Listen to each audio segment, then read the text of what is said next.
You wake up one morning and your government is suddenly out of money. Schools pause funding, fuel prices spike, new taxes appear overnight. Officials go on television and speak in careful sentences about market conditions. No war, no disaster, no invasion, just numbers moving on screens somewhere else. And the uncomfortable part is this: those numbers are not controlled by voters or presidents or parliaments. They are controlled by lenders. And lenders, as it turns out, do not run for office. Right now, almost every government on Earth depends on borrowed money to function, not occasionally, constantly. Salaries, roads, subsidies, defense, healthcare, even interest on past borrowing is often paid using new borrowing. That means modern states do not just manage economies, they live inside financial systems they do not fully control, which raises a question most people never ask.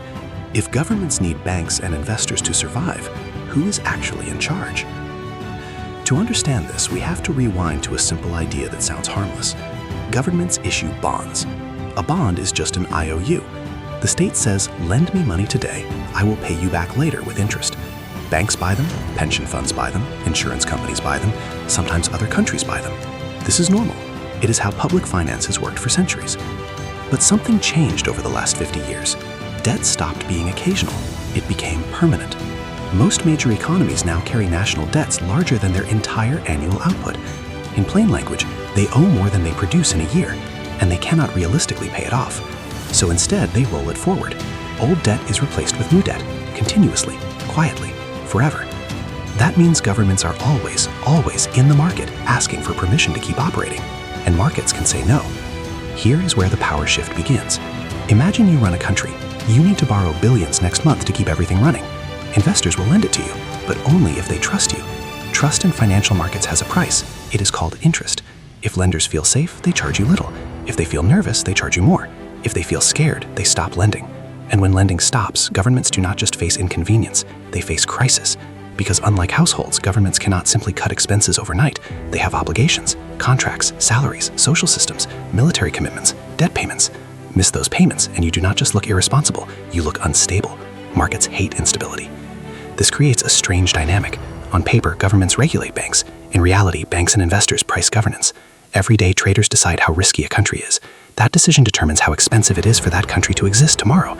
No election can override that decision instantly. No speech can erase it. Only confidence can. And confidence is not democratic.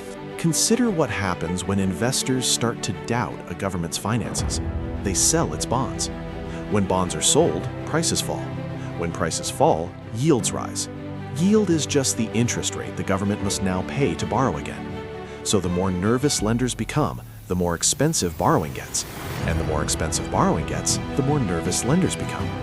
It is a feedback loop, a psychological spiral with mathematical consequences.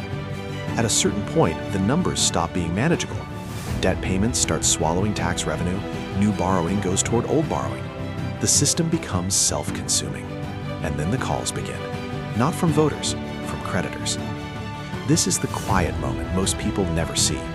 Finance ministers start holding private meetings with large banks, institutional investors, and sometimes international lenders. Not press conferences, negotiations. Because when you owe trillions, your lenders become stakeholders.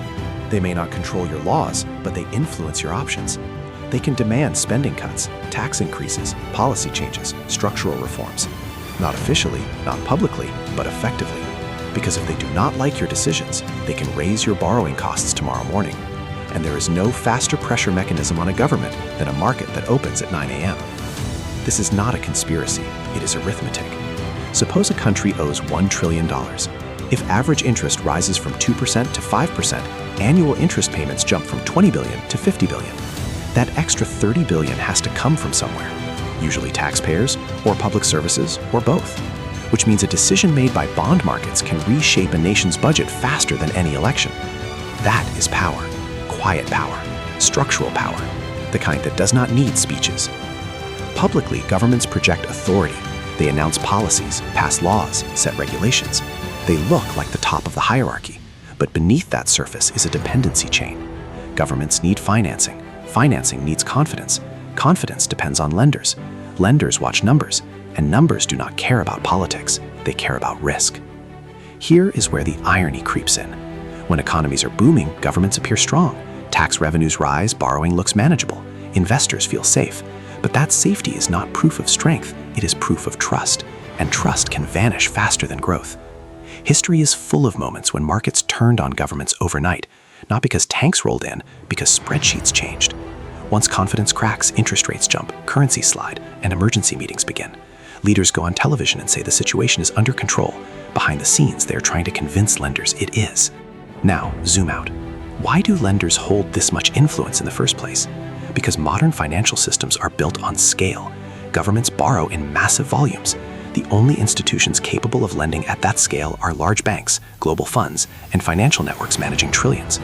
The bigger the debt, the fewer the possible lenders. And the fewer the lenders, the more leverage each one has. It is not that banks rule governments, it is that governments need them continuously. Dependence is power's quiet twin. There's another layer most people never notice: credit ratings.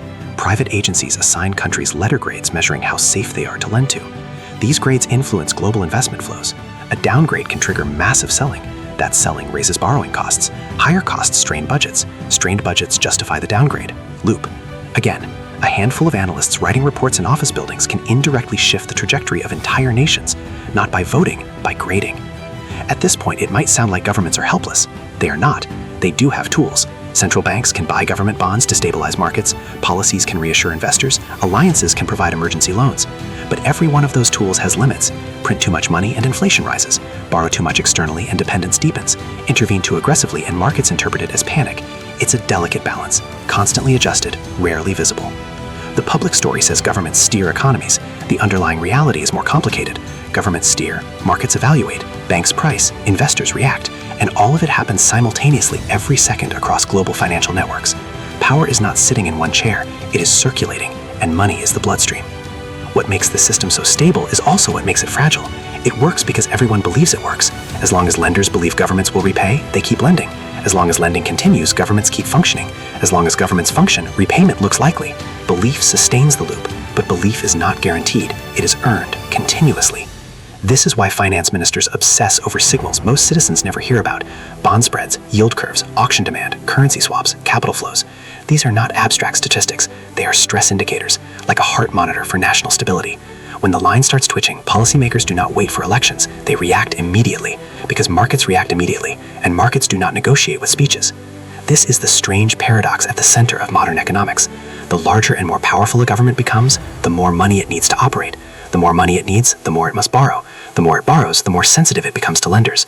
So scale, which looks like strength, quietly increases dependence. Not always, not everywhere, but often enough to shape global policy decisions. None of this requires secret meetings in dark rooms. No hidden rulers, no master switch. Just incentives.